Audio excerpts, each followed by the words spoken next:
லூக்கா 19வது அதிகாரத்தில் 8வது வசனத்தில் ஒரு நபரை குறித்து நாம் இப்படி வாசிக்கிறோம். சகேயு என்கிற ஒரு மனுஷனை குறித்து நாம் வேதத்திலே வாசிக்கிறோம். இந்த சகேயு தன்னுடைய வாழ்க்கையில் தனக்காக வாழ்ந்த ஒரு மனுஷன். வரி வசூலிக்கிறவனாய் அவன் இருந்தவன்.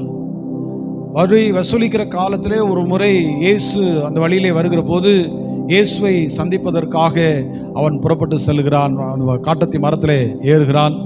ஏறி காத்திருக்கிறான். இயேசு அந்த வழியிலே வரும்போது அவரை பார்க்கிறான். பார்த்த உடனே அவனுடைய வாழ்க்கையில் அவன் எடுத்த ஒரு நல்ல தீர்மானம், இயேசுவை நான் பார்ப்பேன்னு சொல்லி இறங்கி கீழே வந்து இயேசு கிறிஸ்துவை பார்த்த உடனே தன்னுடைய வாழ்க்கையை அர்ப்பணித்து ஒப்பு கொடுக்கிறான். தனக்காக வாழ்ந்த வாழ்க்கையை ஒப்பு கொடுத்து ஆண்டுடைய சமூகத்தில் ஒரு நல்ல தீர்மானம் செய்கிறான். நான் யாரையாவது ஏமாற்றி இருந்தால், பிறரிடத்திலிருந்து எதையாவது நான் அபகரித்திருந்தால் அதை நான் இப்போது நாளத்தனையாக திருப்பி கொடுக்கிறேன் என்கிறதான ஒரு தீர்மானத்தை அவர் எடுத்தார்.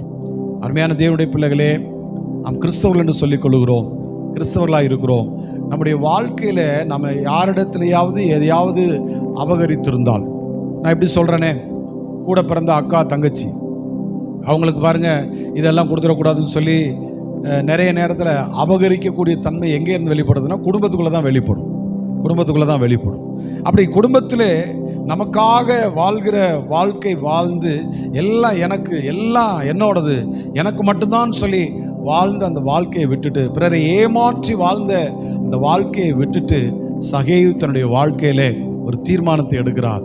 நான் யாரிடத்திலேயாவது எதையாவது அநியாயமாக வாங்கியிருக்கிறது எல்லாத்தையும் நாளத்தனையாய் திருப்பி கொடுப்பேன் என்று நல்ல தீர்மானம் செய்யும்போது ஆண்டவர் சொல்கிறார், இன்றைக்கு உன் வீட்டிற்கு இரட்சிப்பு வந்தது என்று சொல்லி. ஒருவேளை ஆண்டவருக்குரியதை அபகரித்து, கர்த்தருக்கு உரியதை நீங்கள் அபகரித்து, ஒருவேளை மற்றவர்களுடைய அபகரித்து, மற்றவங்க உங்கள் குடும்பத்தில் இருக்கிற சகோதர சகோதரியுடைய சொத்துக்களை ஏதோ ஒரு காரியத்தை அபகரித்து நீங்கள் வைத்திருப்பீர்கள் என்றால் இன்றைக்கு ஒரு நல்ல தீர்மானம் செய்யுங்கள். நான் அவை எல்லாவற்றையும் திரும்ப கொடுப்பேன், மாத்திரமல்ல நாளத்தனையாய் திருப்பி கொடுப்பேன் என்று ஒரு நல்ல தீர்மானத்தை நீங்கள் செய்வீர்கள் என்று சொன்னால் இன்றைக்கு உங்கள் வீட்டிற்கு இரட்சிப்பு வரும். இயேசு உங்களோடு வருவார். இயேசுவுக்காக வாழ நீங்கள் தீர்மானம் செய்யுங்கள். உங்கள் பாவங்களை விட்டுவிட நீங்கள் தீர்மானம் செய்யுங்கள். நீ எப்படி வாழ்கிறாய் என்பதை யோசித்து என்னுடைய வாழ்க்கை இன்றைக்கு மாற வேண்டும் என்ற தீர்மானத்தோடு வாழுங்கள்.